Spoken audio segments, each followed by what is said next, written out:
Hello, നമുക്കിന്ന് ക്ലാസ്സിൽ പോയാലോ? അപ്പം എൻ്റെ സൈക്കിളൊക്കെ ഞാനവിടെ സെറ്റാക്കി വെച്ചിട്ടുണ്ട് കേട്ടോ. അപ്പോൾ ഇതാണ് എൻ്റെ പുതിയ സൈക്കിൾ. നിങ്ങൾ കണ്ടിട്ടില്ലെങ്കിൽ കണ്ടോ. ശരിക്കും പറഞ്ഞാൽ ഞാൻ നാട്ടിൽ ഞാൻ വേണമെങ്കിൽ ഒരു 8ാം ക്ലാസ് 10ാം ക്ലാസ് വരെയൊക്കെ സൈക്കിൾ ഓടിച്ച് കാണും.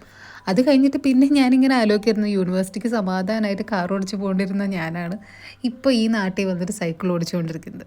പക്ഷേ ശരിയാണ്, അതുകൊണ്ടായിരിക്കും ഈ നാട് ഇത്രയും പൊല്യൂഷൻ ഇല്ലാതെ ഭയങ്കര, നമ്മൾ എത്ര ദൂരം സൈക്കിൾ ഓടിച്ച് തിരിച്ചു വന്നാലും നമ്മുടെ മുഖത്തൊരു തരി പൊടി പോലും ഉണ്ടാവില്ല.